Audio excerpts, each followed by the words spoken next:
Ang kwentong ito ay hango sa totoong buhay.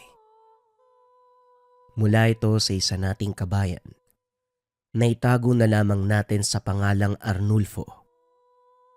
Taong 1995, Leyte. Para sa isang bulag na si Arnulfo, imposible ang lahat. Kapag apektado ang paningin, may tuturing kang pinakawalang silbi sa mundo. Nakakagalaw ka nga, pero mali-mali naman. Maraming nababasag kapag nasasagi. Hindi mautusan dahil walang makita. At higit sa lahat, nababaliwala pa sa sariling pamilya. Tinatakwil. Madalas nasa tabi ng balon si Arnulfo. Yung balon na wala masyadong pumupunta. Gusto niya ang lugar dahil tahimik, payapa, walang humuhusga. Malayo ito sa tahanan, pero kahit papano kabisado na ang daanan papunta at pabalik. Paminsan pa nga, inaabutan na siya ng dilim sa lugar. Isang gabi, umulan ng araw na yon, kaya kinakailangan niyang sumilong. Nabasa pa rin siya dahil limitado lamang ang masisilungan sa lugar. Dumagdag pa ang madulas sa daanan. Ilang beses siyang nadapa. Nagtamo ng sugat at galos. Sa halip tulungan pagdating ng tahanan, sermon pa ang natanggap. Ang amang lasing, walang awa siyang binugbog.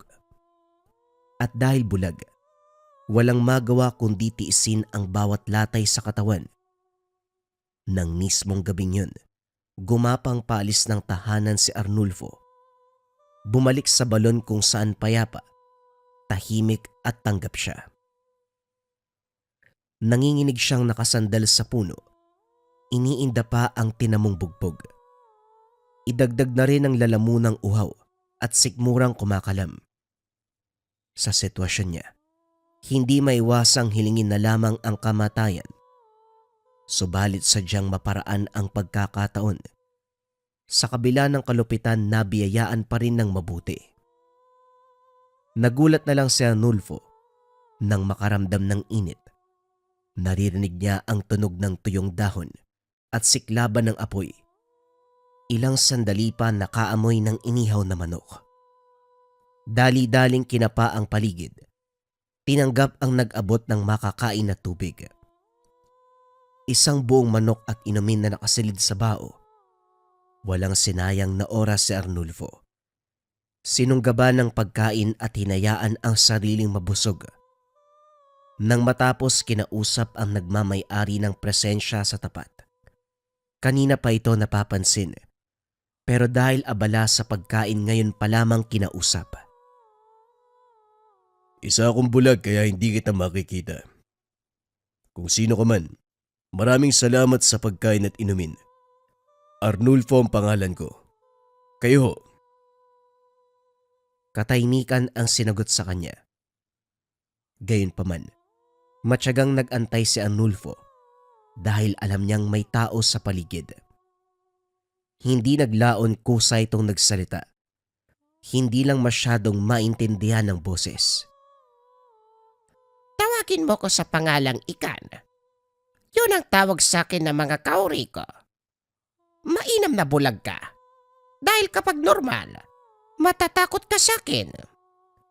Bakit naman ako matatakot sa inyo ang buti mong tao? Pinakain, pinainom mo ko. Likas sa akin ang pagbibigay, lalo na sa nangangailangan. Teka, bakit puro pasa at sugat ka? Meron bang nag-alipusta sa'yo? Wala lang ho to. Madalas kasi ang daanan kaya ilang ulit ako natumba. Gumulong pa nga eh. Hindi mo kailangan magsinungaling. Tayo lang naman ang nandito eh. O sige, ako na ang sasagot sa tanong ko. Binugbog ka ng ama mong lasingkero. Sinermo na ng ina na wala namang pakialam sa'yo. Pinagtawanan ka pa ng mga kapatid mo. Nagulat si Arnulfo nang marinig ito. Kinapa ang paligid, pero hindi magilap ang kinaroroonan ng kausap. Hindi ko kilala ang boses mo. Kaya sigurado kong hindi pa tayo nagkakakilala. Paano mo nalaman ng lahat ng yan? Dumaan ka ba sa amin kanina habang ginagawa yan ng pamilya ko? Hindi. Nandito lang ako sa balon. Inaantay ang pagbabalik mo. Bago mangyari ang lahat ng yon, nakita ko na ang hinaharap. Arnulfo, bakit ka ba nagtitiis sa pamilyang ayaw naman sa'yo? Bakit hindi mo sila iwanan? Pwede kang magsimula bilang malakas. Malayo sa nakagisnan mong pagkatao. Ho? Ano bang sinasabi mo? Isang tanong, isang sagot. Oo o hindi. Kapag bibigyan ka ng pagkakataong magbagong buhay, tatanggapin mo ba? Biglang kinabahan si Arnulfo sa tanong. Gayunpaman, kailangan niyang sumagot ayon sa napag-usapan. Kung sa bagong buhay na yan makakakita ako. Oo. Kung sa bagong buhay na yan, mahal ako ng pamilya ko. Oo. Kung sa bagong buhay na yan, tanggap ako ng mga tao, syempre oo. Walang pag-aalinlangan na tatanggapin ko kapag merong nag-alok ng ganyan. Narinig ng binata ang tawa ni Ikan. Ilang sandali pa. May nakalatag na malambot na tela sa kamay. Dinama niya ito. Pero normal na tela ang dating. Gamitin mong piring ang bagay na yan. Magkakatotoo ang bagong buhay na sinasabi mo. Ha? Magkakatotoo. Niloloko mo ba ako? Tambay ka siguro dun sa kanto. Wala ka magawa kaya kung ano-ano yung sinasabi. Hoy! Hoy! Ikan! Nandiyan ka ba ba? Huwag mo kong iwan dito. Kahit loko-loko ka, magaan kang kasama eh. Ikan? Ikan? Walang sumagot sa kanya. Mahabang katahimikan ang lumipas.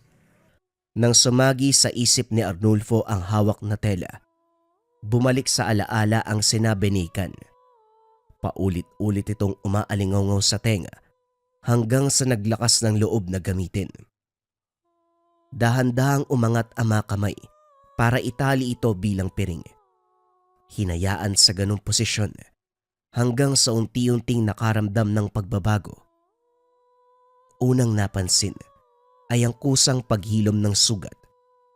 Kinapa niya ang sarili, maging ang makapal na pasa ay nawala. Sinundan ng payapang pakiramdam. Kasunod ay pagdaloy ng kakaibang lakas sa katawan. Panghuli, ang gumulat sa kanya, isang kurap. Nakakakita na siya. Sa pagkabigla natumba sa kinalalagyan, tinignan ng paligid. Kahit gabi na malinaw na aaninag ang bagay-bagay, kahit ang nasa malayo ay klarong-klaro. Kinapa ni Arnulfo ang mga mata. Kinusot-kusot, pero hindi siya nananaginip. Dahan-dahang tumayo at nagsimulang maglakad. Hindi na kumakapa. Dire-diretso ang hakbang.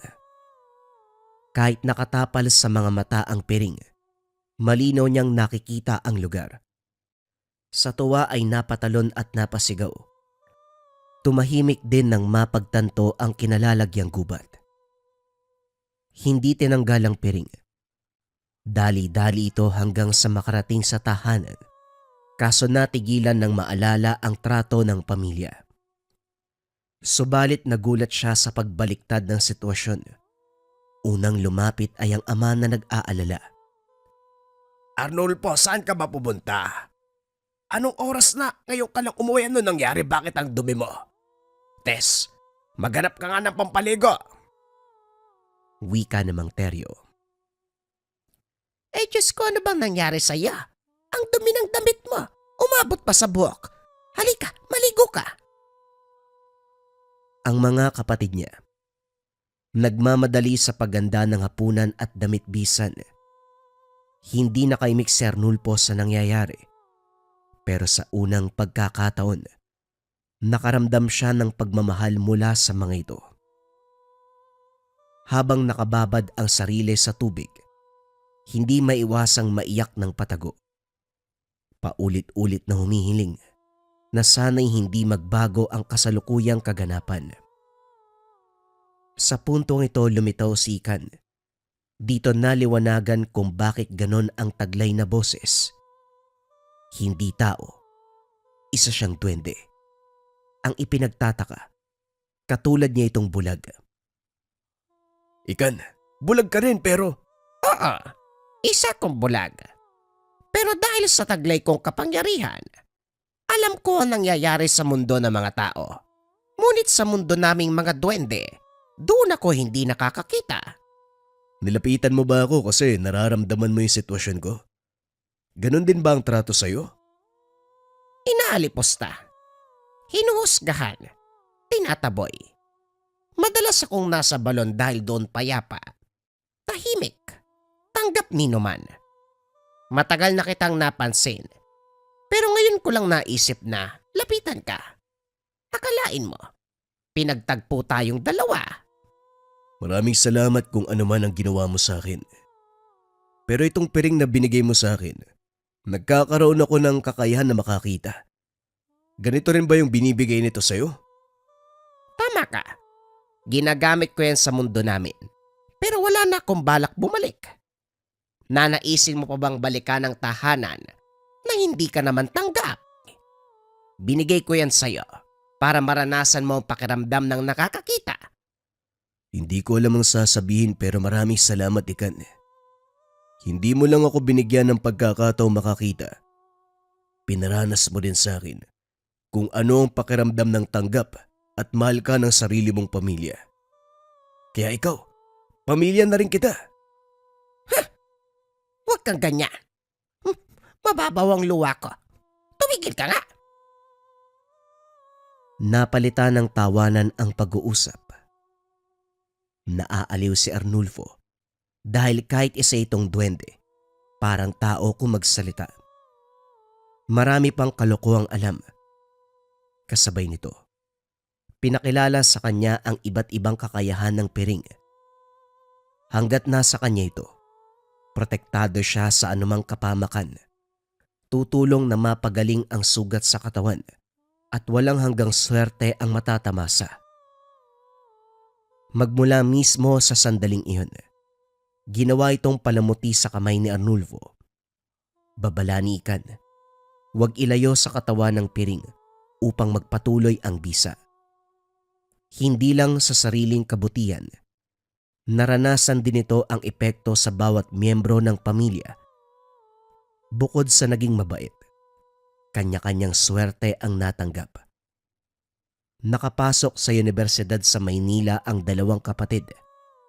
Ang ama ay nakapagpatayo ng negosyo at ang ina gumaling sa sakit na iniinda.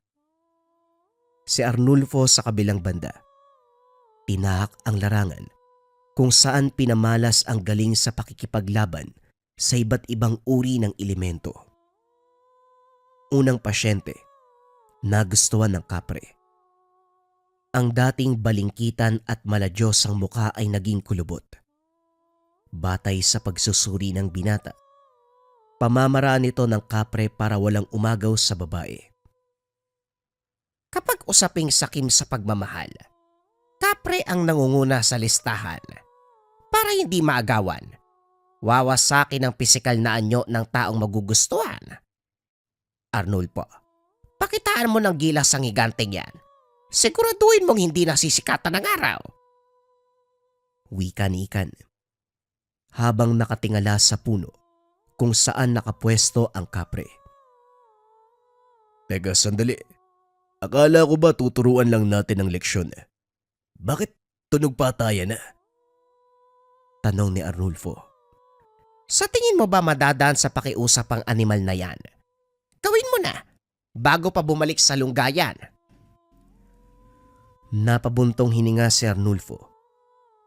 Nang makaipon ng lakas, inagaw ang atensyon ng kapre sa pamamagitan ng pagwasiwas ng piring. Kunotno itong tumitig hanggang sa napagtanto ang pakay ng binata. Tatakas na sana ng mapigilan ni Ikan. Ginamitan ng kapangyarihan para maisara ang lagusan.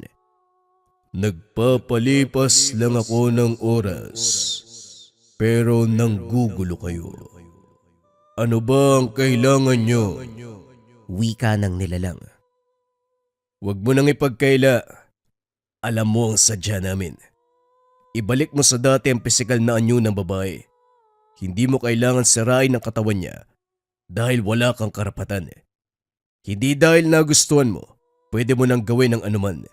Siguro, alam mo na kung ano mangyayari kung hindi ka tutupad sa usapan. Nagwala ang kapre. Hinampas nito ang mga puno. Umayos din ng naglaon.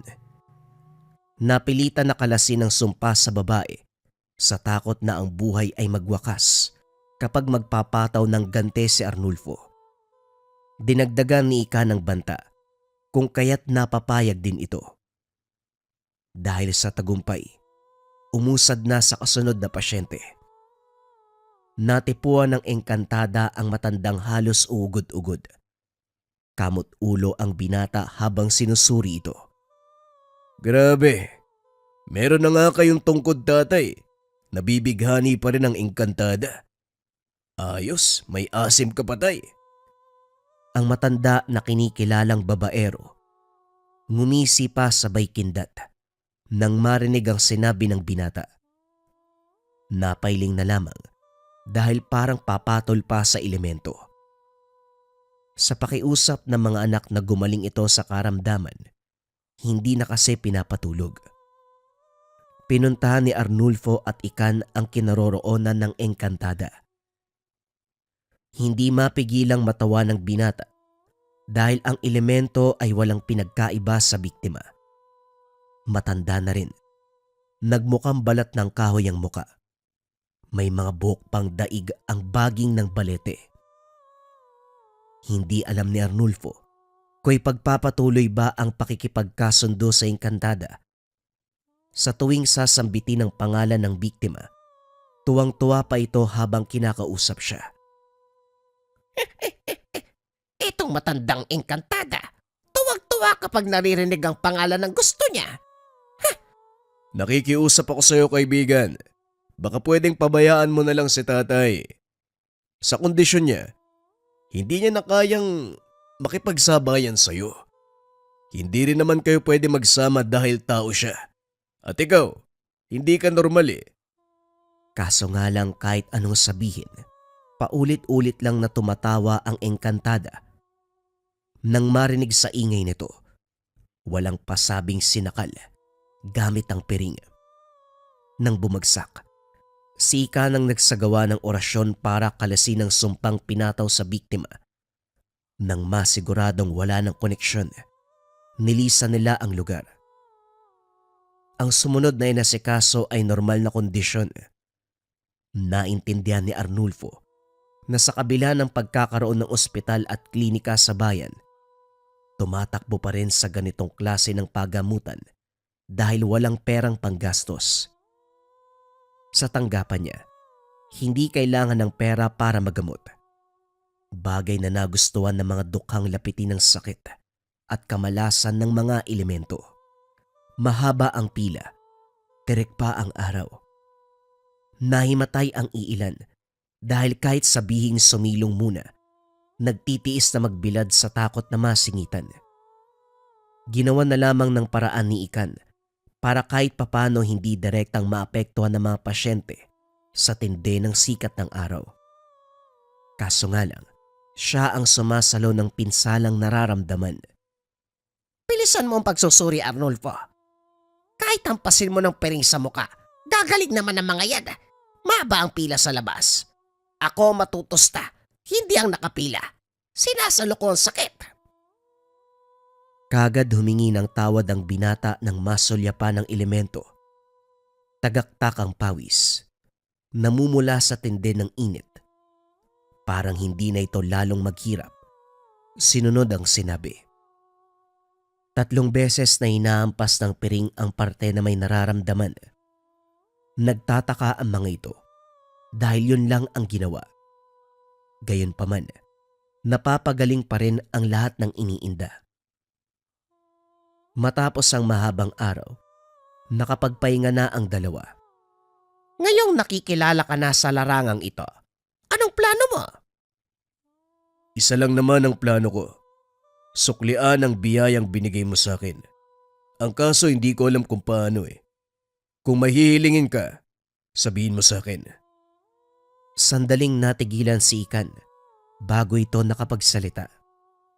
Ang totoo, kailangan ko ang tulong mo para makalaya ako sa mundo namin. Hindi ko magagawa dahil isang kalapastanganan ang kumalaban sa kauri. Pero kung sa iba magmumula, katulad mo na tao, may tuturing tong digmaan. Kumbaga, tipikal na labanan ng albularyo at tuwende. Walang problema. Anong kailangan kong gawin? Kalabanin mo ang aking ama. Kapag matalo mo siya, makakalaya ako at mananatili sa mundo ng mga tao. Nag-aalangan si Arnulfo. Buo ang tiwala niya kay Ikan, pero ibang usapin ang hinihiling nito. Hindi kaagad nakapagpasya ang binata, kaya nagpatuloy muna sila sa gamutan. Tinangay ng tikbalang ang paslit na nadaanan. Swerteng nakita ng ina na bukas ang ikatlong mata, kung kaya't natukoy kagad ang salarin. Dito nahirapan dahil piling oras at araw lamang nakikita ang lungga ng tikbalang. Ilang araw nag-intay bago muling nagpakita ang nilalang. Sa pagkakataong ito nakilala si Ikan. Nandito na pala sa lupa ang duwendeng bulag. Nakipagkaibigan sa isa pang bulag. Dapat nga kayong magsama. Pareho kayong walang makita. Ay! Kabayong hindi pantay ang ngipin. Huwag mong ibayin ang usapan. Ibalik mo ang bata ngayon din kung ayaw mong ako mismo ang pumatay sa'yo. Ay, duwendeng pangit. Huwag mo akong pagtaasan ng boses. Hindi man pantay ang ngipin ko, pero tanggap ako ng aking angkan. Ikaw hindi. Pilit kang pinagtatabuyan. Mawalang galang na kaibigang tikbalang. Hindi kami naparito para makipag-asaran sa'yo. Makikiusap sana kami. Baka pwedeng ibalik mo na ang bata. Ilang araw na nag-aantay ang mga magulang niya. Anong pakialam ko? Kasalanan ko bang humarang siya sa daanan? At isa pa, hindi ko siya tinangay. Kusa siyang sumama sa akin. Tinangay man o kusang sumama, nakikiusap ako. Hindi siya nararapat sa mundo mo. Dahil dito siya nabibilang. Huwag na nating pabaan ang usapan. Ibalik mo na bago pa magsara ang lagusan. Unti-unting natauhan ng tikbalang. Sa loob lamang ng maikling panahon nagbubukas ang lagusan. Nagdagdag na ng banta si Arnulfo. Tuluyang isasara ng binata ang lagusan at hindi na siya makakapunta sa mundo ng mga tao. Kaya naman dali-daling kumilos ang tikbalang. Binalik ang paslit. Tulalang natagpuan sa likuran ng puno. Hinayaan na rin na makatawid ang tikbalang. Sa pag-uwi nila, isang duwende pa ang humarang. Nakilala kaagad dahil ito ang ama ni Ikan. Masama ang tingin nito sa binata, lalo na nang makita ang piring. Pumagit na si Ikan. Sinabihan si Arnulfo na tumabi muna. Nag-usap ang mag-ama. Hindi man maunawaan ng binata ang pinag-uusapan. Sigurado siyang galit ito sa isa't isa batay sa reaksyon. Ilang sandali pa. Napapitlag. Nagbatuhan na ng kakayahan. Dali-dali siyang tumabi bago matamaan. Kaso sa lagay ni Ikan, siguradong matatalo siya ng ama. Ilang beses itong tinamaan. Ilang ulit tumilapon. May dugong umagos mula sa bibig. Hirap na sa pagtayo pero ang amay patuloy sa pagpapakawala ng atake. Alam ng binata na magagalit si Ikan kapag makikialam siya. Pero hindi ito alintana. Sinalo ang atake pero maging siya ay nagulat sa bisa ng piring. Tumilapon ng matandang duwende. Nanginig ang buong katawan. Ang tanging nagawa ay tumitig ng masama. Dali-daling kinarga ni Arnulfo si Ikan at tinakbo pauwi. Nataranta ang binata sa paghahanap ng gamot, pero pinatigil siya ni Ikan. Hiniram sandali ang piring. Itinapal sa napuruhang dibdib. Lumipas ang ilang sandali ay bumuti ang pakiramdam. Masama pala ang tatay mo. Naiintindihan na kita kung bakit gusto mong makawala sa mundo nyo. Ikan, tuparin natin ang hiling mo. Papalayain kita.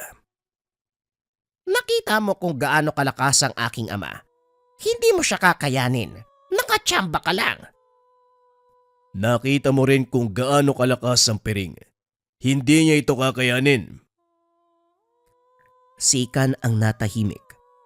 Hindi makapaniwala sa tapang ng binata. Ang ama niya ang naturingang pinakamalakas. Kaya ganun na lamang ang galit nito nang magkaroon ng anak na bulag.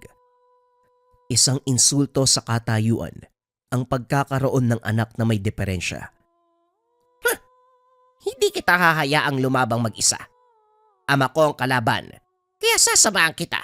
Gusto kong malaman niya na ang anak na tinakwil ay hindi basta-basta. Arnulfo, ano man ang mangyari, tandaan mo, wag na wag ilalayo ang piring. Naganda ang dalawa. Kinabukasan ng takip silim, nasa harapan ng punso. Nag-antay sa pagdating ni Uki, ang ama ni Ikan. Binata, huwag kang makisali. Laban ito ng magkaangkan. Papalampasin ko ang ginawa mo sa akin noon, pero huwag kang mangyalam ngayon. Yan ang bagay na hindi ko gagawin. Dahil ang anak mo ang siyang tumulong sa akin. Walang pinagkaiba. Tao man o duwende, parehong bulag na inutil. Kahit magsanib puwersa kayong dalawa, hinding-hindi niyo ko maggagapi. Tignan natin kung anong mangyayari ngayon. Mahabang katahimikan ang sumunod. Hindi naglaon na sa likuran na ang matandang duwende. Inatake nito si Ikan. Hindi inaasahan kung kaya't tinangay ng atake. Si Arnulfo ang gumanti, kaso nabasa ng matandang duwende ang galaw niya. Nakailag ito. Muling naganda sa susunod na pag-atake. Nilapitan niya na si Ikan, nakasalukuyang iniipon ng lakas. Sinabi ko na sa inyo, hindi kayo mananalo. Hindi tayo aabot sa ganito kung babalik ka sa mundo natin, Ikan. Huwag ka nang magmatigas. Dahil maging ang kaibigan mo, papatayin ko. Huwag mong kakalimutan ang lakas ng piring.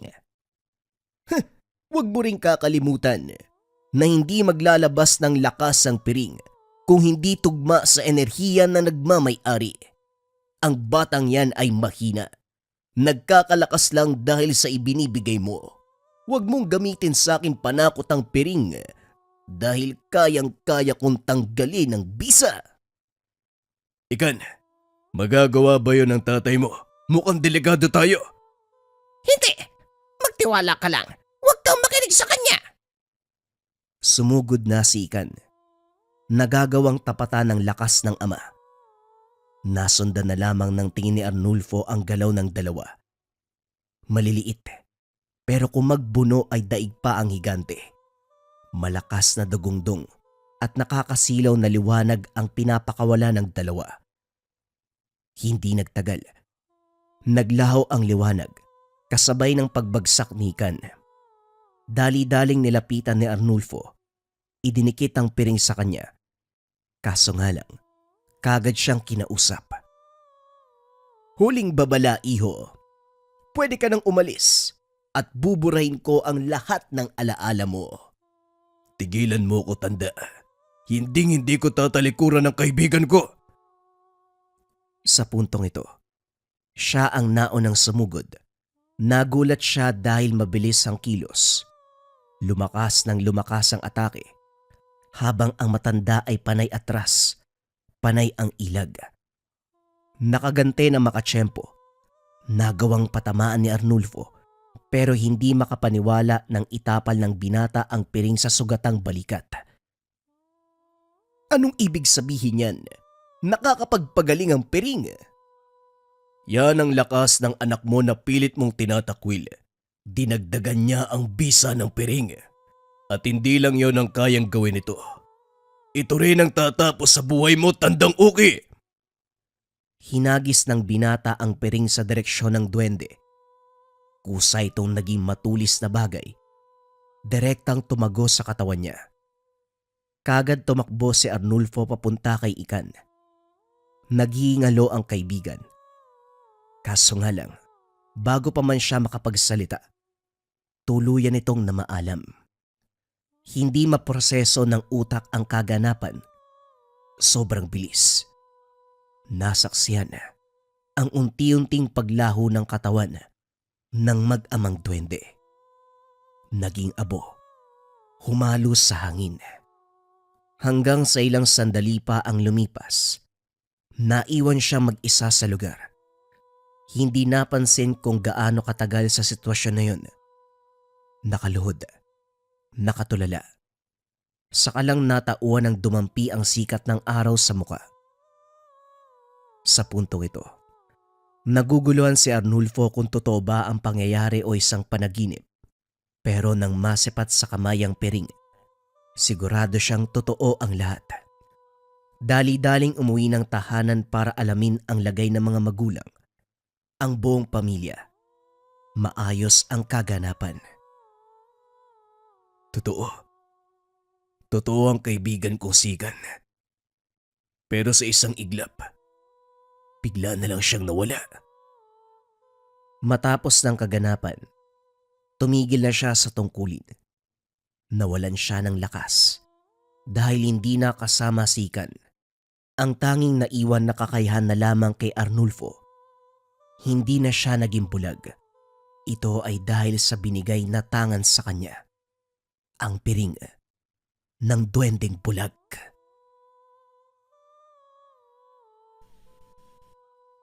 Ang kwentong ito ay hango sa totoong buhay. Mula ito sa isa nating kabayan na itago na lang natin sa pangalang Inday. Taong 1985. Probinsya ng Mindoro. Nasa kalagitnaan ng pagpupulong ang buong barangay upang pag-usapan ang insidenteng nangyayari. Ilang beses nang nakakita ang mga tanod ng pagsusunog sa iba't ibang bahagi ng sitio. Ang nakakabahala pa, ang masamang amoy. Araw at gabi, nagbabantay pero walang mahuling salarin. Ang tanging naaabutan lamang ay bakas. Hindi pwedeng manahimik na lang tayo dahil baka sa susunod, mga bahay na ang masunog. Kakabangon lang natin mula sa paggagupit ng nagdaang bagyo. Kaya nakikiusap ako sa bawat isa sa inyo. Kapag meron kayong napansin na kahina-hinalang tao, ipagbigay alam dito sa ating barangay para maaksyonan kaagad. Sa ngayon wala pang masamang epekto, pero sigurado kapag hinayaan darating tayo doon.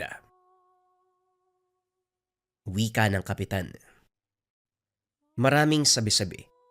Gawa ito ng mga kabataang tambay. Subalit ayon naman sa nakakatanda, may kinalaman ito sa nagaganap na pagsalakay ng mga aswang. Sunod-sunod ang pambibiktima ng nasabing nilalang, pagkatapos ay lilitaw ang bakas ng pagsusunog.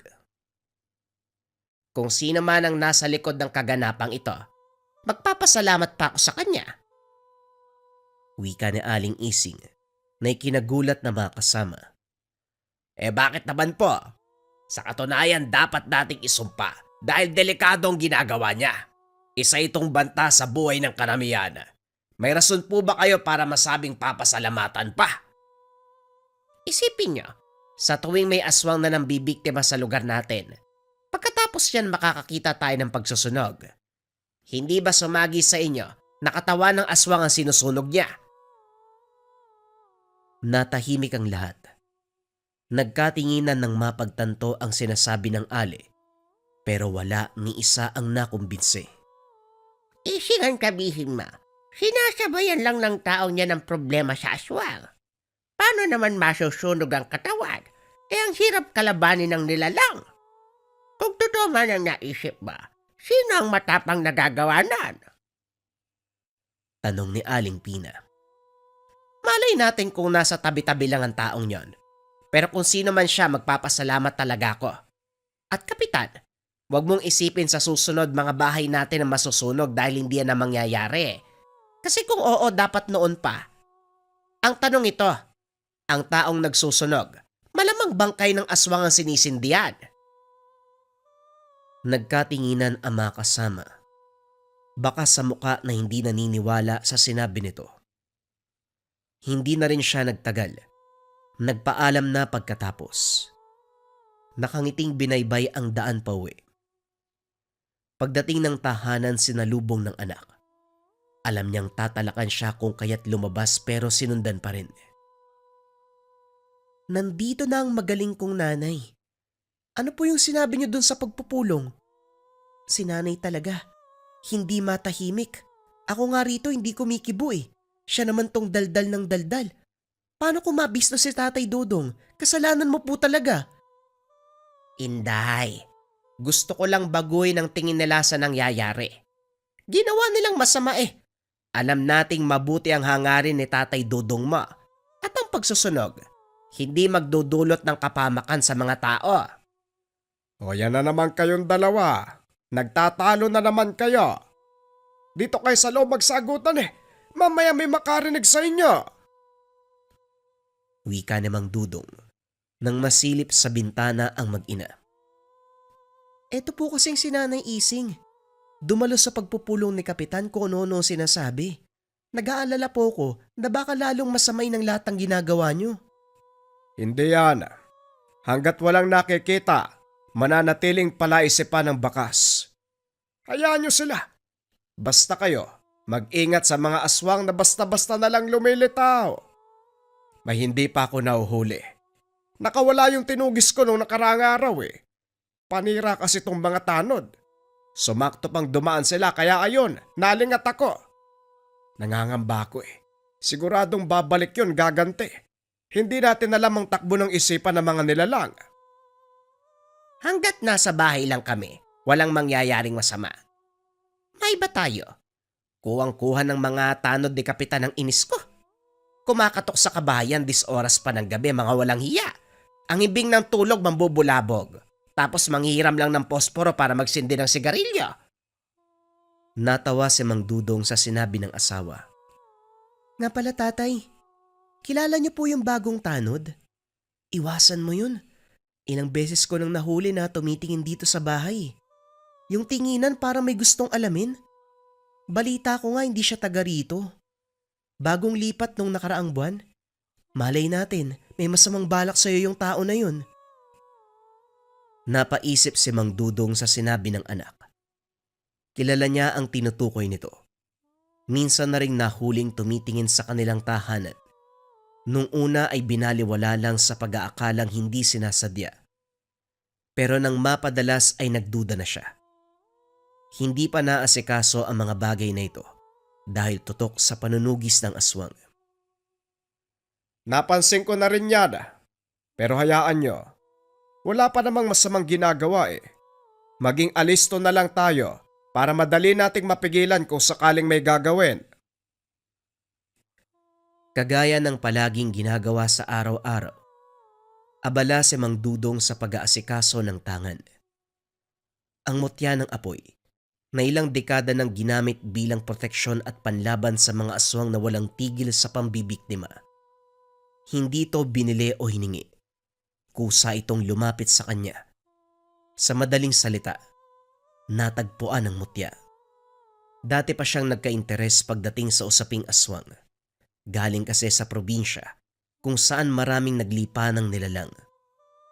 Nang magkaroon ng tangan, dito na naging ganap ang pagiging manunugis. Hindi na mabilang ang nakalabang halimaw. Kumpara sa dating probinsya, hindi nakikita ng mga tao ang bakas ng pagsusunog sa katawan ng tinugis dahil masyadong liblib at masukal ang kagubatan. Dito sa lugar na kasalukuyang tirahan, madaling nahanap kahit na hindi sadya. Malawak kasi ang kapatagan at puro taniman. Tag-ani kaya malinis na malinis ang paligid. Pagsapit ng hapon, ginugol ni Mang Dudong ang oras para tulungan ang anak sa pagsusunog ng mga tuyong dahon. Pinutol niya ang kalapit na puno. Maraming sanga na dapat ligpitin. Sa kalagitnaan, kapansin-pansin ang isang presensya. Kaagad tinignan ng paligid at bumungad si Mang Tiroy, ang bagong miyembro ng tanod. Nakatitig sa kanya habang bumubuga ng usok mula sa iniitit na sigarilyo. Binaliwala na lang, nagpatuloy sa paghahanap ng aswang kahit lumalakas ang amoy. Pero kahit saan man tumingin, walang magila. Tatay Dudong, nandyan na naman si Mang Tiroy nakatingin sa atin. Hindi niyo po ba sisitahin? Nakailang titig na po yan eh. Kinilabutan ako nang wala sa oras Wika ni Inday, nang mapansin ang tanod na nakatayo sa hindi kalayuan. Kahit nahuli na ito, hindi umalis. Patuloy sa pagtingin. Basta magwalis ka lang diyan. Umakto ka na hindi mo pinapansin. Lalapitan ko lang. Baka may gustong sabihin nahihiya lang siguro. Habang papalapit sa kinaroroonan ni Mang Tiroy, unti-unting lumalakas ang amoy at nang tignan ito, dahan-dahang umaatras. Tinawag niya, pero nagmamadaling lumayo. Hindi maiwasan ni Mang Dudong na pagdudahan ang kilos ng matanda. Napabuntong hininga na lamang habang hinahatid ito ng tanaw. Natigilan din ng mapagtanto ang isang bagay. Kasabay ng pag-alis ni Mang Tiroy, ang pagkawala ng alingasaw. Napatitig siya sa dinaanan nito, pagkuway sinundan. Narating ang bahay pero walang tao. Sinamantala ang pagkakataon na makiramdam, kahit ang tangan ay nagbigay ng senyales na merong nilalang sa paligid. Kaso nga lang, hindi siya pwedeng pumasok dahil baka pag-isipan ng masama. Nagintay na lamang kung kailan magpapakita si Mang Tiroy, pero sumapit ang dilim. Wala pa din ito. O Tutong, anong ginagawa mo sa bahay na yan? Si Tiroy ba sadya mo? Madaling araw ko lang yung napapansin Kung may mapasabi ka, ako na lang kung gusto mo. Wika ng kapitbahay na si Mang Tomas. Nagtaka si Mang Dudong dahil malaki ang ngiti nito, bagay na hindi ginagawa ng matanda. Tomas, parang masaya ka yata ngayon. Naibenta mo siguro yung alaga mong kalabaw, ano? Sa ngiting yan parang oo. Magpainom ka naman. Nagbago ang reaksyon ni Mang Tomas. Naging seryoso. Inaya si Mang Dudong sa tahanan upang doon ituloy ang usapan. Paano naman ako makakabenta kung palagi na lang nabibiktima ng aswang ang mga alaga ko? Nitong nakaraan nga halos subusin yung kampig. Natutuwa lang ako dahil sa wakas napagawi ka dito sa amin. Alam mo bang may kapitbahay rito na? Hindi na ituloy ni Mang Tomas ang salita. Sa halip ay sumenyas upang iparating ang gustong sabihin. Nakuha ito ni Mang Dudong. Hindi lang makapaniwala nang nalaman kung sino ang tinutukoy. Matagal ko na gustong sabihin sa'yo kaso nag-aalangan ako Alam mo na, kakaiba ang kakayahan ng nilalang. Kaya nitong malaman kung sino nagsalita laban sa kanya. Nag-iingat lang, ayoko pang sumakabilang buhay. Sigurado ka ba, Tomas, na siya talaga? Mahirap magparatang lalo na sa usaping yan. Kilala mo ko, hindi ko galing magsabi ng mga bagay na walang matibay na batayan. Marami sa mga alaga ko na biktima. Maniwala ka o hindi. Ilang beses ko siyang nakita.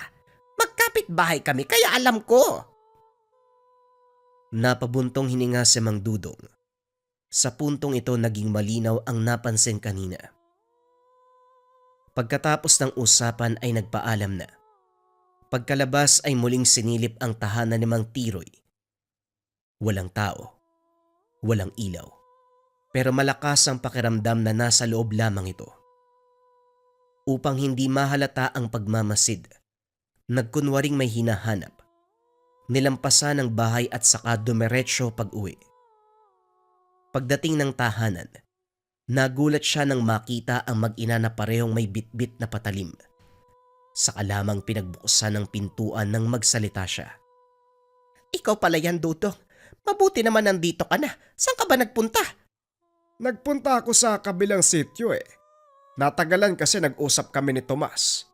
Ano bang nangyari, parang susugod kayo sa lagay na yan ah? Ibalik nyo nga yung itak, masugatan pa kayo niyan eh.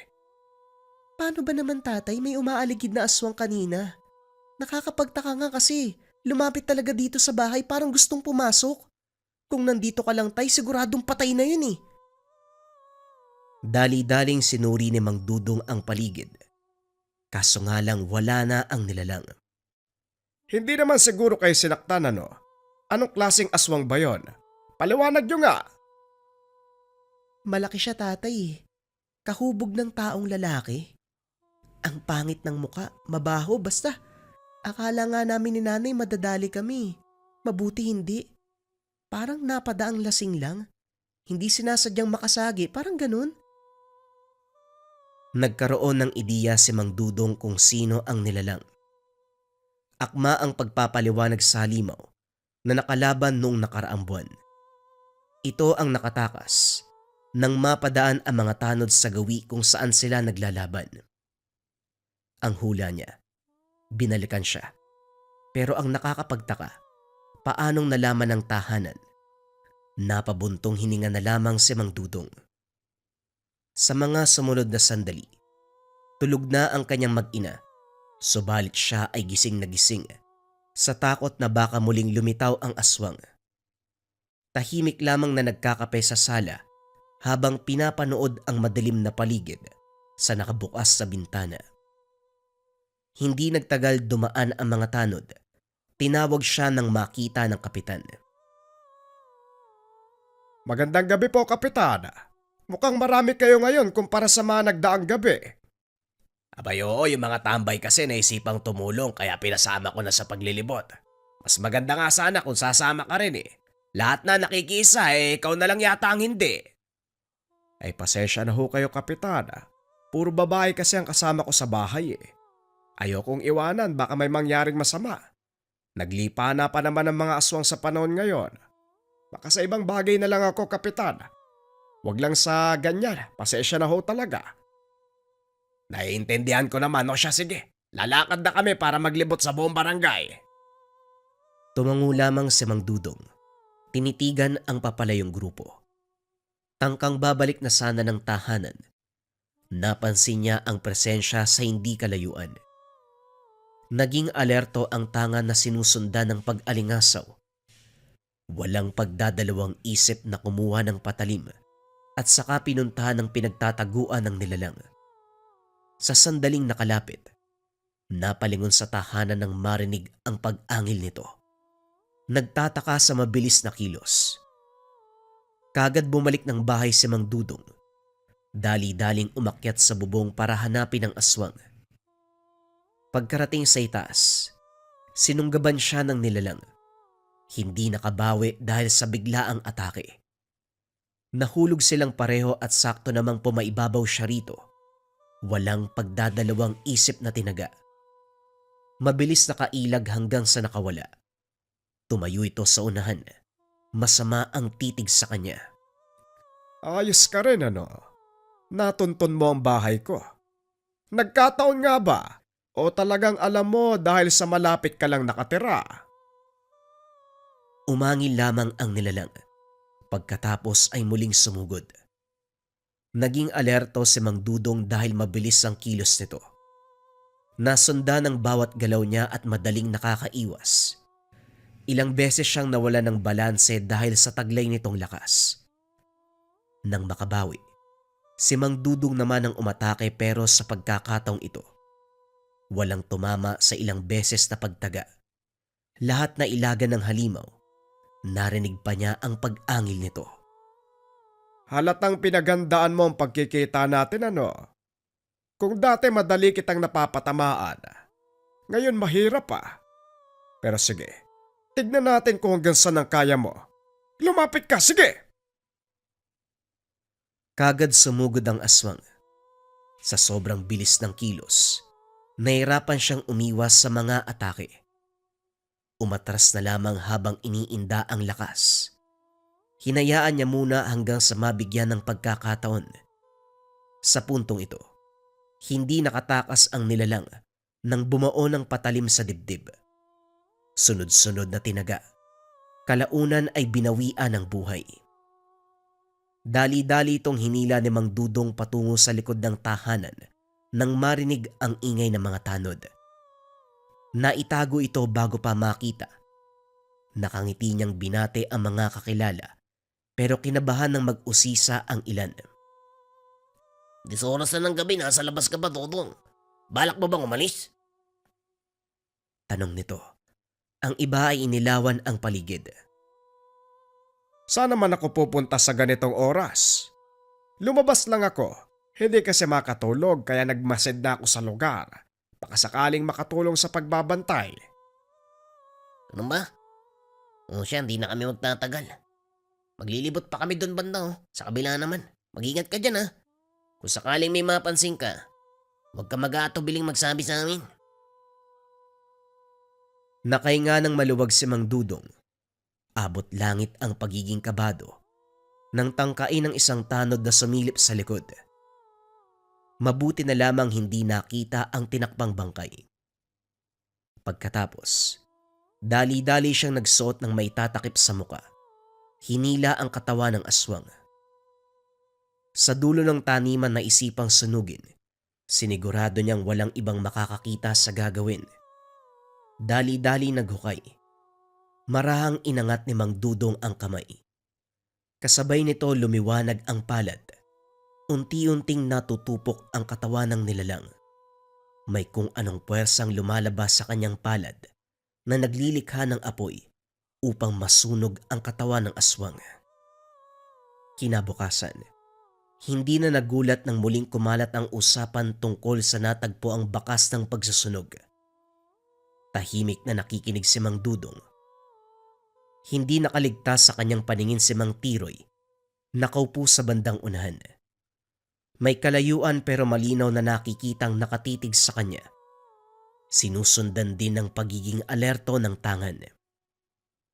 Hindi siya nagpalata. Nagkunwaring nakikipag-usap sa mga tanod pero nakabantay ito sa sulok ng mga mata. Ilang sandali pa dumating si Mang Tomas at tuluyang naagaw ang atensyon. Nandito ka lang pala. Dumaan ako sa inyo kanina. Umalis na naman si Tiroy kagabi. Tapos ko madaling araw nakabalik, may bitbit na sako. May tumutulo pang dugo. Balita ko may dinaling kambing sa kabilang lungsod. Alaga ng kakilala ko. Wika ni Mang Tomas. Tumitingin pa sa paligid habang nagsasalita.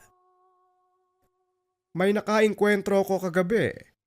Baka yun yung aswang na dumali sa alaga ng kakilala mo. Hindi pare, pero bago nangyari yung pambibiktima, nakita ng kapitbahay. Isang tao dumaan. Pagdating sa una, nag-iba yung anyo. Tapos ilang sandali sumigaw yung mga hayop. Nang tignan, patay na. Hindi ko nababanggitin ang pangalan. Alam mo na kung sino yan. Napahugot ng hininga si Mang Dudong. Nang balikan ang tingin ng pwesto ni Mang Tiroy, wala na ito doon. Nagpatuloy ang kanilang usapan hanggang sa nagkayaya ang umuwi. Sa tahanan, hindi maiwasan ni Mang Dudong na mag-isip ng mga bagay-bagay tungkol sa napapansin kay Mang Tiroy. Malakas ang kutob niya na tama ang lahat ng hinala, maging ang sinabi ni Mang Tomas. Muli siyang napabuntong hininga. Hindi inakalang magkakaroon ng kapitbahay na aswang. Sa katunayan magmula nang marinig na may bagong lipat, palagi nang nakakaramdam ng panganib. Pero wala sa isip ng Mang Tiroy na magmagaling. Hanggang sa biglang nagbigay ng senyales ang tangan. Dali-dali siyang naganda at saka pinakiramdaman ng paligid. Nang mapagtanto ang pinanggagalingan ng presensya, hindi nahirapang maghanap dahil bumungad kagad ang nilalang. Nang makita siya nito, sinubukan pang tumakbo. Kamuntikan ng maabutan pero laking gulat nang mawala. Ilang sandali pa narinig ang pag-angil sa likuran. Paglingon ay nasa bubong ng tahanan. Naisip ni Mang Dudong ang nangyari nung nakaraan. Ang huling nakalaban na halimaw ay ganito din ang galawan. Bumaba ka riyan. Paano tayo maglalaban? Nandiyan ka sa taas. Nandito ko sa baba. Bumulusok ang aswang. Nakailag naman bago tamaan ng atake. Kamuntikang mapuruhan sa mabilis na kilos ng halimaw. Lintik na to sandali. Magkakilala yata kayo ng aswang na nakalaban ko nung nakaraan. Parehong-pareho ng galawan. Masyadong mabilis. Magkamukha din kayo, parehong pangit. Nagpatuloy ang usapan. Nagtapatan ng lakas ang bawat isa. Nakuwang makipagsabayan ni Mang Dudong. Pero may pagkakataon, naiisahan siya ng nilalang. Sapo ang bibig. Matapos ilang beses tumama sa konkretong bagay, hindi naman nagdurugo, dala lamang ng sakit. Pambihira. Matigas to ah. Sa puntong ito ay nagising si Aling Ising. Aksidenteng naibato ang hawak na gasera. Tumama sa nilalang. Sa sandaling natapon ng laman ay kaagad nagliyab. Kaagad nagwala ang nilalang. Tuwang-tuwa naman si Mang Dudong. Ay sus Mariosep. Yan lang palang pwedeng itapat sa'yo.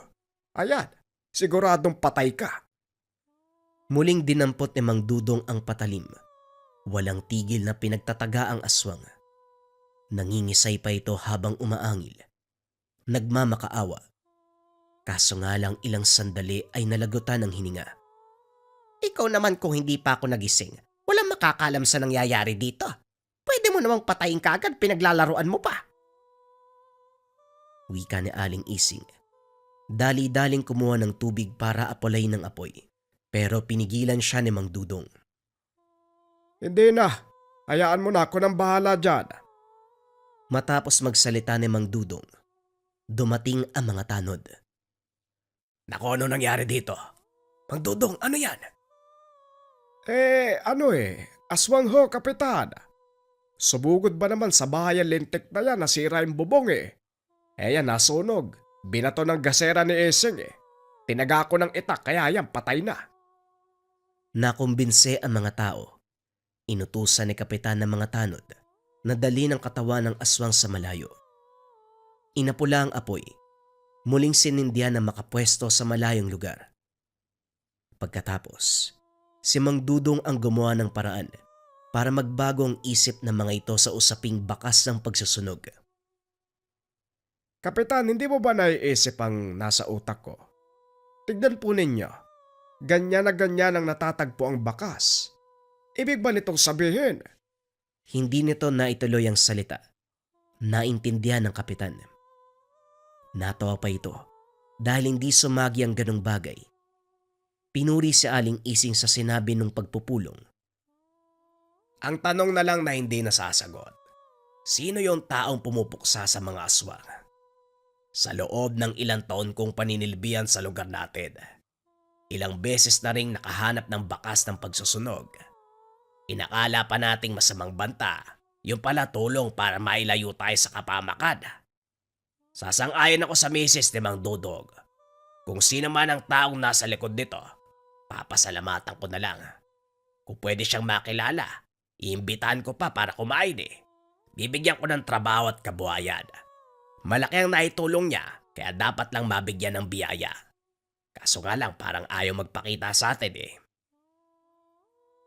Tumatango lamang si Mang Dudong. Sa kabilang banda ay natuwa dahil nagbago ang isip ng mga tao sa mga pangyayari. Pagkalipas ng mga araw, wala na siyang nabalitaan tungkol kay Mang Tiroy. Walang nakaalam kung nasaan ito. Iginiit ni Mang Tomas na aswang ang nasabing matanda, kaso hindi matukoy kung sino sa mga napatay.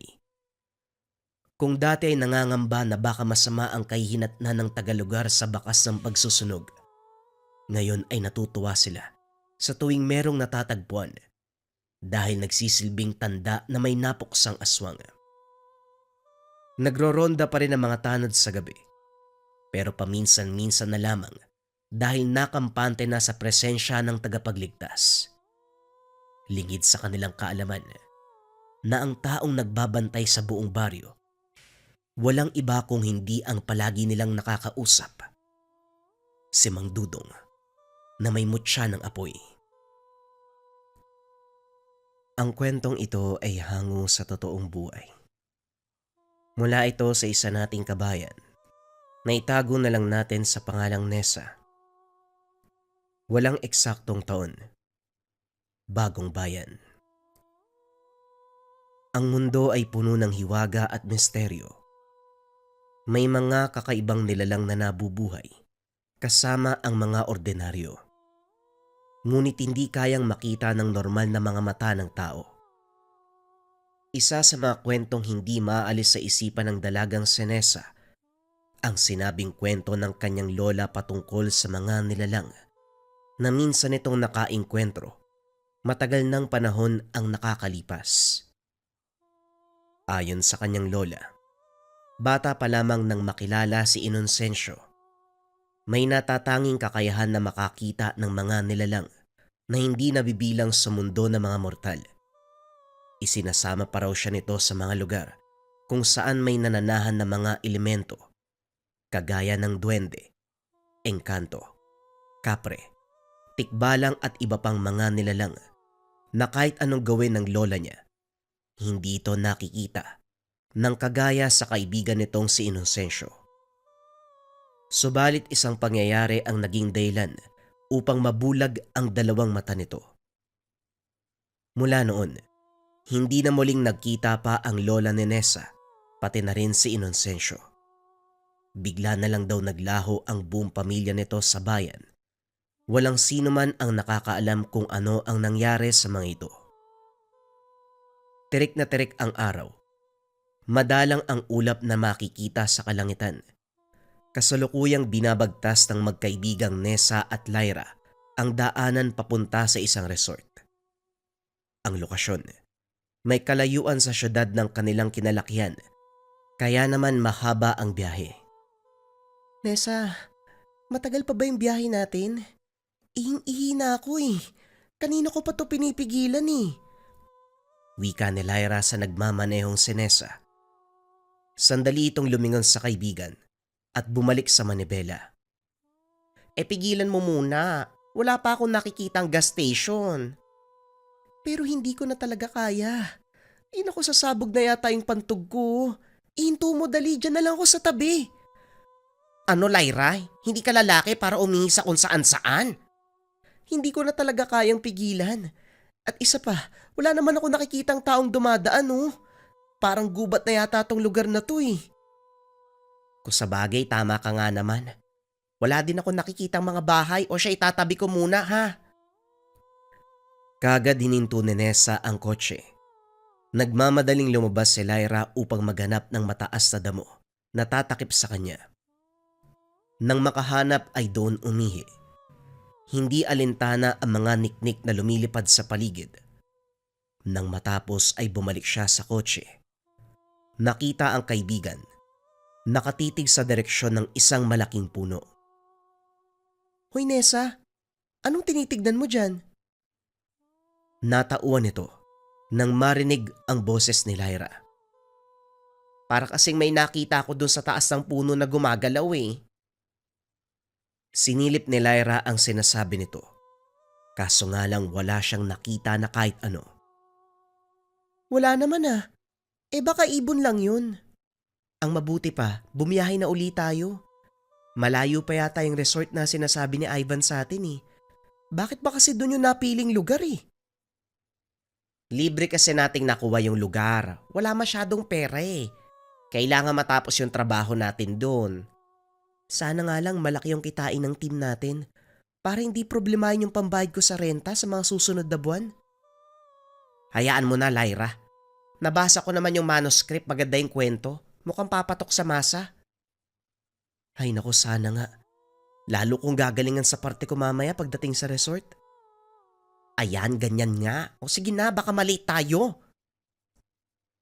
Muling nagbiyahe ang magkaibigan patungo sa sinasabing resort. Habang nagmamaneho, hindi maiwasang antukin ni Nessa. Tinulugan ito ni Lyra kaya wala siyang makausap upang manatiling gising. 2:00 ng hapon, madali siyang antukin ng mga ganitong oras. Maya-maya pa, hindi niya namalayang napapikit na, dahilan upang mawalan siya ng kontrol sa pagmamaneho. Bumangga ang kotse nila sa isang malaking puno ng akasya. Malakas ang naging salpok ng kotse, pero laking pasasalamat ni Nessa at Lyra. Konting galos lang at mga pasa ang natamo. Masakit man ang katawan, pinilit ng dalawa na makalabas ng kotse. Naganap ng taong tutulong sa kanila, kaso nga lang walang makita. Mas lalo silang nakaramdam ng takot nang makita ang malaking puno kung saan sila bumangga. Teka, nahihilo lang ba ako? O yan din yung punong nakita natin kanina? Napalingon siya sa mataas na damo na tumakip sa kanya habang umiihi kanina. Hindi siya maaaring magkamali. Ito nga ang lugar. Nessa, hindi ako pwedeng magkamali. Yan talaga yung puno na nakita ko kanina. Hindi kaya naliligaw tayo? Muling tinitigan ni Nessa ang puno.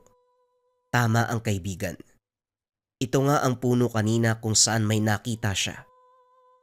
Hindi na lamang kinumpirma sa kaibigan para hindi madagdagan ang takot na nararamdaman. Hindi ko alam. Hindi ko alam kung yan nga yun. Anong gagawin natin? Wala na tayong sasakyan. Mangiyak-ngiyak si Lyra habang sinusubukang tumawag sa kanyang cellphone. Kaso nga lang walang signal sa lugar. Maya-maya ay nag-iba ang ihip ng hangin. Dumampi sa kanilang mga ilong ang mabahong amoy. Naaamoy mo ba yun, Lyra? Ikaw ba yun? Hoy, amoy ihi ng kabayo yun ha. Hindi naman ganun yung ihi ko. Pero bakit ganun ang baho? Pinagbasdan nila ang buong paligid. Nanindig ang balahibo nang makita ang puno ng akasya. Nawala ang nararamdamang pananakit sa katawan. Napalitan ng pangingilabot at pagtaas ng balahibo. Isang itim na figura ang nasa taas ng puno. Nakatitig sa kanilang dalawa. Lyra, kunin mo yung mga gamit natin sa sasakyan. Teka, bakit naman? Huwag mo sabihin maglalakad tayo hanggang resort. Hindi tayo maglalakad. Tatakbo tayo, bilisan mo. Ha? Ano bang nangyayari sa... Hindi na natapos ni Lyra ang sasabihin. Bigla siyang hinila ni Nessa papunta sa kotse. Kinuha nila ang importanteng gamit pati na rin ang susi. Nagpasya na lamang si Nessa na balikan ng kotse kapag nakahanap sila ng tulong. Batay sa nakita ni Nessa, hindi nagugustuhin pang magtagal sa lugar. Lalo silang mapapahamak kung doon pa mag-aantay ng tulong. Bilisan mo na. Dapat makalayo tayo sa lugar na to. Ano ba, Nessa? Ano ba nangyayari sa'yo? May nakita ako eh. Hindi tayo pwede doon. Ano ba yung nakita mo? Tao ba? E di sana humingi tayo ng tulong. Baliw ka ba? Kung tao yung nakita ko, sa palagay mo tatakbo tayo palayo? Kung hindi tao, anong meron dun? Tikba lang yung nakita ko. Huwag ka na muna magreklamo, bilisan mo na! Sa halip na tumakbo ay tumigil sa kalagitnaan ng daan si Lyra at doon nagsimulang magubad ng mga suot na damit. Lyra, ano bang ginagawa mo? Ngayon ka pa talaga naghubad? Eh di ba ganun yung dapat gawin kapag naliligaw sa gubat? Ano ka ba, naghubad sila para baliktarin yung damit, hindi para tanggalin? Utang na loob, isuot mo yan, bilisan mo! Muling sinuot ni Lyra ang mga damit. Pero ramdam ni Nessa, maraming nagbabantay sa kanila doon sa lugar. Hindi lamang ang tikbalang. Tuluyan silang nakalayo. Bitbit ang mga bag. Naganap sila ng tulong sa paligid. Pareho na silang pawisan. Ngunit hindi yon inintindi. Dahil 3:00 na ng hapon at kailangan nilang makarating sa resort bago kumagat ang dilim. Nang makaramdam ng pagod, napagkasunduan nila na magpahinga muna. Naupo ang mga ito sa putol na katawan ng isang puno. Habang nagpapahinga, napansin ni Lyra ang katabing puno ng makopa. Hitik ang puno sa bunga, kaya naman nagpasya siyang kumuha upang kainin. Uy Lyra, huwag ka bastang pumitas ng hindi nagpapaalam. Baka magalit sa'yo yung may-ari niyan. Ha? Sino may-ari nito? Multo. Mga elemento. Nasa gitna tayo ng gubat. Hindi natin alam kung anong mga nilalang ang kasama natin dito. Ano ko ba naman, dalawa lang naman yung kukunin kong bunga, tig-isa tayo. Nagugutom na ako eh. Napalingon si Nessa sa kaibigan. Sa hindi inaasahang pangyayari, aksidente itong nadulas ng lumundag para abutin ng bunga. Sa kanyang pagbagsak, gumulong ito pababa ng lupa. Sa sobrang taranta ni Nessa ay sinundan niya ang kaibigan. Sa kasamaang palad ay nadulas din ito. Tuluyan silang bumulusok paibaba. Hindi makabangon si Nessa upang lapitan ang kaibigan na ngayon ay duguan dahil sa sugat sa kanang tagiliran. Kinapa niya ang sarili para tignan kung may mga sugat siya. Mabuti na lang, wala itong nakapangdugo o sugat. Kung gaano siya kapalad, kabaliktaran ng nangyari kay Lyra. Nagtamo ito ng mga galos at sugat sa iba't ibang parte ng katawan. Ang malala pa, nabalian ito ng braso. Aray ko, gusto ko nang umuwi. Ayoko na dito. Wika ni Lyra. Kagad siyang tinulungan ni Nessa. Hayaan mo, makakalabas tayo tito. Makakaalis tayo, kumalma ka lang. Iginala ni Nessa ang tingin sa paligid. Mula sa kinaroroonan nila, matatanaw ang liwanag na nagmumula sa itaas. Pinunasan ni Nessa ang luha at sinubukang tumayo para maghanap ng paraan. Isinandal sa isang puno ang nangihinang si Lyra. Kaso nga lang kasabay ng lahat ng ito. Isang pares ng pulang mata ang naaninag ni Nessa, hindi kalayuan sa kanilang pwesto. Tila ba kanina pa ito nagmamanman sa kanilang ginagawa. Tumindig ang balahibo sa katawan ng dalaga. Muling naamoy ang masangsang na aroma. Lyra, huwag kang maingay ha. Nandito na naman yung tikbalang eh. Magsasalita pa sana si Lyra nang takpan ni Nessa ang bibig nito. Nakitang unti-unting lumalapit ang mga pulang mata sa kanila. Pinilit ng dalawa na hindi lumikha ng ingay. Kaso nga lang, nang makalapit sa kanilang harapan ang nilalang, biglang nawala ang pares ng pulang mata. Nagpalinga-linga ang dalawa subalit bigla itong lumitaw sa harapan, kaya naman sabay silang napasigaw. Ang ulo ay mula sa kabayo na may pulang mga mata. Ang katawan ay tulad sa isang normal na tao. O kumalma ka. Huwag mo silang sasaktan. Laking gulat ng dalawa nang makarinig ng boses ng matanda. Napansin ni Nessa ang paglayo ng tikbalang, kaya naman nakakuha siya ng pagkakataon upang alalayan si Lyra upang pumunta sa pinanggagalingan ng boses. Nakita ang isang matandang lalaki. May hawak na tungkod. Hinampas ang tikbalang na tila ba anak na pinapagalitan. Ino, gusto ko lang makipagkaibigan. Anong makipagkaibigan? Kitang-kita ko kung paano mo takutin eh. Niligaw mo pa kanina. Akala mo siguro hindi kita inoobserbahan no? Sige na, umalis ka na. Ako nang bahala sa kanila. Muling tumingin si Nessa at Lyra sa tikbalang. Akmang lalapit pa sana nang muling hampasin ng matanda ang tikbalang. Ay mga iha, pasensya na kayo sa kaibigan ko ha.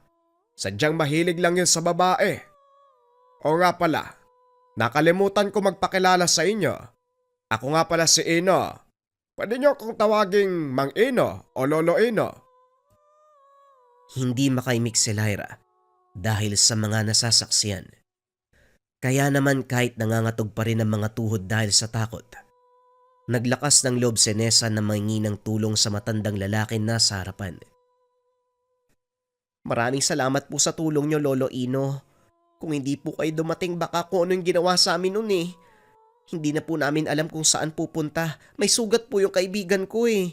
Baka pwede niyo po kaming matulungan para makalabas po sa lugar na to, parang awa niyo na. Pinagmasdan ng matanda ang magkaibigan. Kapwa nangihina ang mga ito.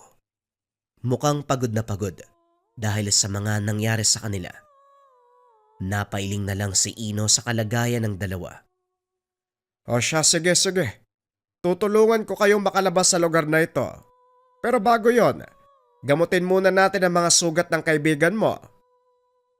Natuwa ang magkaibigan sa sinabi ng matanda.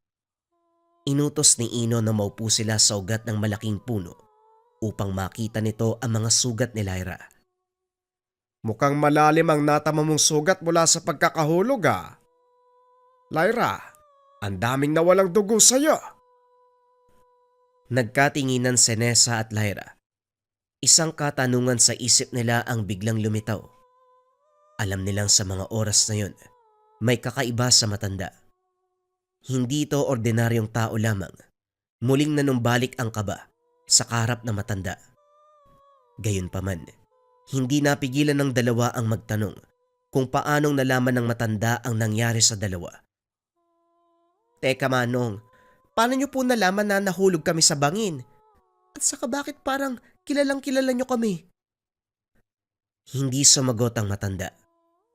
Tumawa ng napakalakas na lalong dumagdag sa takot na nararamdaman ni Nessa at Lyra. Ilang sandali pa, sinagot niya ang dalawa. Pasensya na kayo mga iha. Nakalimutan kong sabihin sa inyo na ako ang tagapagbantay ng kagubatan. Nakikita at naririnig ko ang lahat ng nangyayari dito. Kagad na alala ni Nessa ang kwento ng kanyang lola tungkol sa mga tagapagbantay ng kagubatan. Hindi niya akalain na totoo ang lahat ng ito. Isang patunay ang matandang lalaki na kaharap nila. Bilang tagapagbantay, nakikita ko mga kaganapan sa kabundukan at gubat. Hindi ko lang ugali makialam sa ginagawa ng mga nilalang sa mga taong napapadpad. Pero isang lambanang lumapit sa akin. Tulungan ko daw kayo eh. Gusto kayong kunin ni Matos. Matos? Yung tikpa lang po kanina? Oo siya nga, Matos ang pangalan nun. Huwag kayong mag-alala, kaibigan yon, mabait yon. Talagang mahilig lang sa magandang babae. Marahil naakit sa'yo, Lyra. Mahaba kasi ang buhok mo eh. Yan ang gustong gusto ni Matos. Pero bueno iha, malalim ang sugat mo, Lyra. Hindi kakayanin ng mga kaibigan ko dito sa gubat. Mas makakabuti kung madadala ka sa pinakamalapit na pagamutan. Umayos si Ino sa pagkakaupo. Ginamit ito ang tungkod na hawak upang mabilis na makatayo. Maya-maya pa ay sinakop na ng kadiliman ng lugar. Isang hindi mapaliwanag na lamig ang naramdaman. Nagsipulasan ang mga alitaptap at iba pang mga nilalang sa paligid. Hindi maganda ang nagaganap. Kailangan na nating magbadali. Nabagabag ang dalawa sa sinabi ng matanda. Nagmamadaling tumayo mula sa pagkakaupo sa malaking ugat ng puno. Ano po bang nangyayari, Lolo Ino? Kung merong mga kaibigang nilalang sa lugar, hindi rin maiiwasan na makaaway. Ayaw nila na makalis kayo sa lugar na ito. Akala ko po ba yung kaibigan yung si Matos lang ang may gusto sa amin? Yan din ang akala ko eh. Subalit nakaabang na pala ang ibang nilalang sa inyo. Mukhang tinulungan nila si Matos nang hindi nito nalalaman. Kaya ganyan ang natamo mong sugat, Lyra.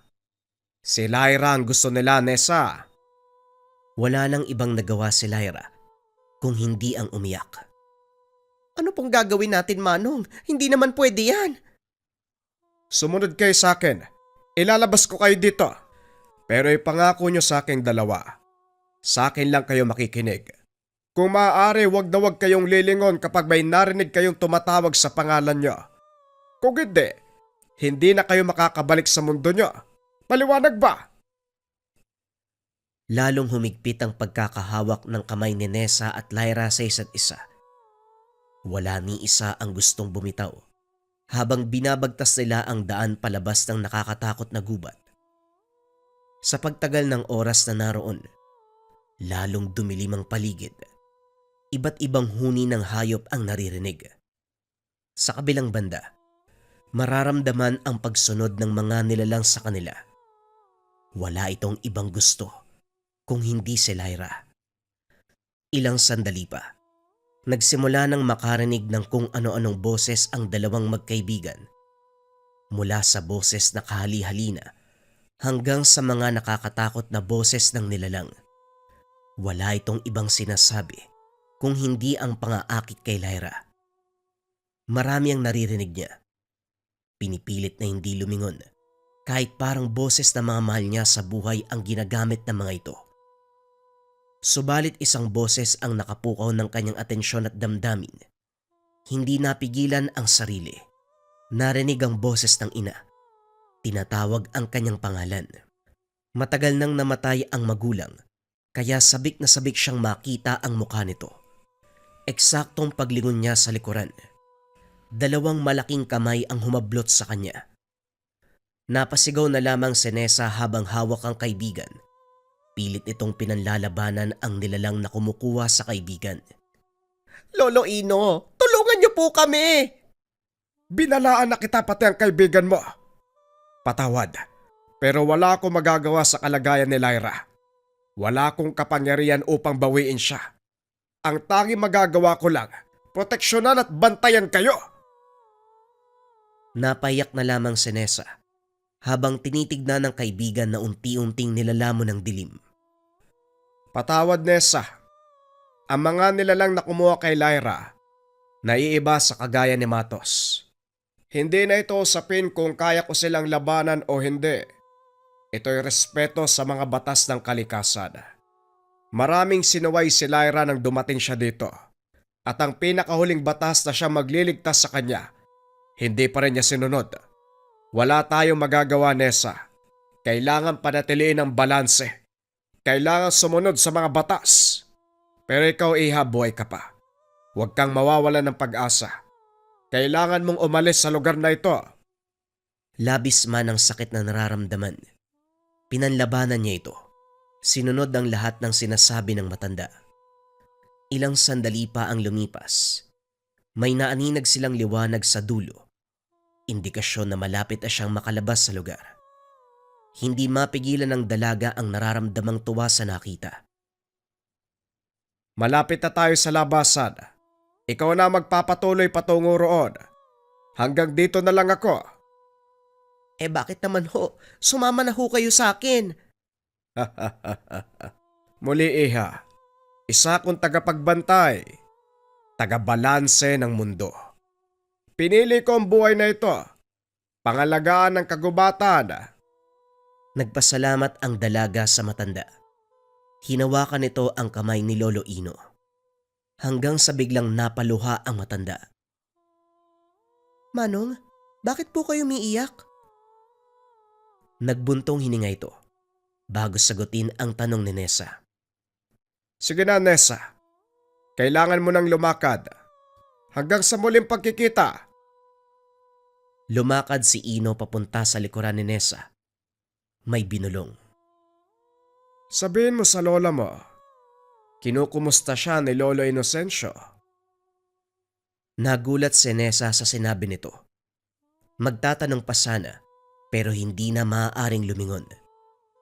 Naramdaman niya ang yabag ng paglakad nito palayo sa kinaroroonan niya. Isa lamang ang sagot na nasa isipan. Ito si Lolo Inocencio, kaibigan ni Lolo Marita. Laking tuwa ang naramdaman ng dalaga nang tuluyan ng makarating sa labasan. Ilang araw ang lumipas matapos nun. Sinubukan pa nilang hanapin ang kaibigan pero hindi na ito natagpuan. Maging ang sasakyan na ginamit, ni isang bakas, walang nakita. Alam man ni Lyra na hindi na ito matatagpuan pero minabuti niya pa ring subukan.